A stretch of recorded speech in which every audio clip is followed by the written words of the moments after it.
Hello students, आज हम study करेंगे GS2 का गवर्नेंस में constitution, polity, social justice and international relations आएगा हमारा GS2 में। और ये जो है मैं लक्ष्मीकांत, जो हमारी इंडियन पॉलिटी की सबसे बेस्ट बुक है, वहाँ से करा रही हूँ। इसका टॉपिक फर्स्ट होने वाला है इंडियन कॉन्स्टिट्यूशन में। इंडियन कॉन्स्टिट्यूशन का सबसे फर्स्ट टॉपिक है हमारे पास जो है historical underpinnings, evolution, features, amendment, significant provision and basic structure. ये हमारा जो GS2 है उसका फर्स्ट टॉपिक है। और जो चैप्टर है उसका नाम है हिस्टोरिकल अंडरपिनिंग्स, यानी कि जो हमारी हिस्ट्री में ईस्ट इंडिया कंपनी ने शुरुआत कैसे की, उन्होंने कैसे कैसे करके पूरे भारत के ऊपर जो है, अपने इंडिया के ऊपर कब्जा कर लिया।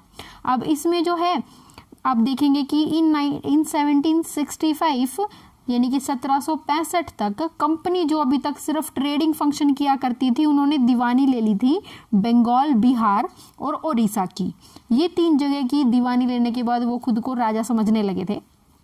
अब इसमें क्या था, सबसे पहले उनका एक रूल है, सबसे पहले उनका एक जो है एक्ट या फिर कुछ भी बोल सकते हैं इसको। तो जो कंपनी रूल जो है वो शुरू हुआ था 1773 से लेकर और वो 1858 तक, यानी कि जब तक हमारी क्रांति नहीं हुई तब तक वो था। अब इसमें सबसे पहला उनका एक्ट था, उनका कानून था रेगुलेटिंग एक्ट ऑफ 1773।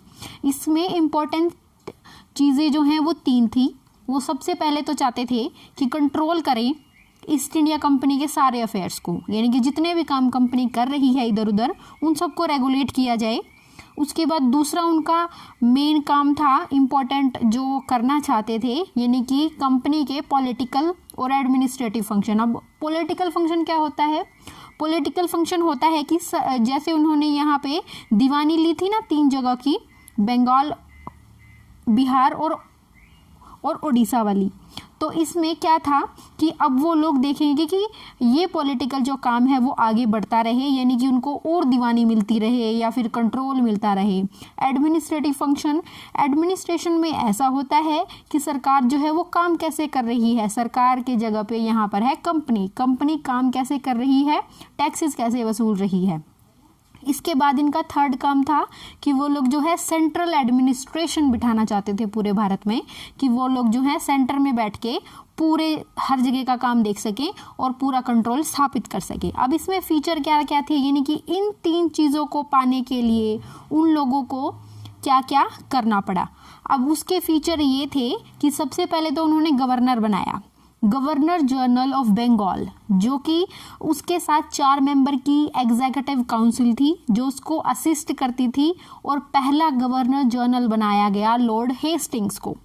तो इसके अंदर हम ये देखेंगे कि सबसे पहला जो है वो governor general of Bengal lord Hastings था।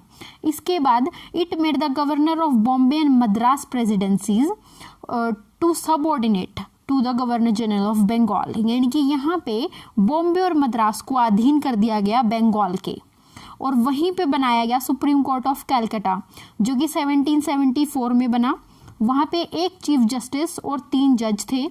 अब इसमें प्रोहिबिट कर दिया गया कंपनी के सर्वेंट्स को कि वो लोग जो हैं किसी प्रकार का प्राइवेट ट्रेड, अपना खुद का पर्सनल जो ट्रेड है वो नहीं करेंगे। और इसके अलावा वो जो है नेटिव लोग, यानी कि वहाँ के जो लोग हैं, नेटिव्स हैं, उनसे कोई भी ब्राइब या कोई भी गिफ्ट वगैरह नहीं लेंगे। इसके बाद वो लोग चाहते थे कि जो ब्रिटिश गवर्नमेंट है उसका कंट्रोल जो है ईस्ट इंडिया कंपनी पे सही से रहे। ज़्यादा तो उनको नहीं चाहिए था, क्योंकि उनको अपने काम निकालने थे, यहाँ से पैसा लूटना था। तो जो है कोर्ट ऑफ डायरेक्टर को रिपोर्ट कर, जो उनका कोर्ट ऑफ डायरेक्टर है वो रिपोर्ट करेगा अपने रेवेन्यू, सिविल और मिलिट्री अफेयर्स को। जो भारत में है वो ईस्ट इंडिया कंपनी को ही रिपोर्ट करेगा।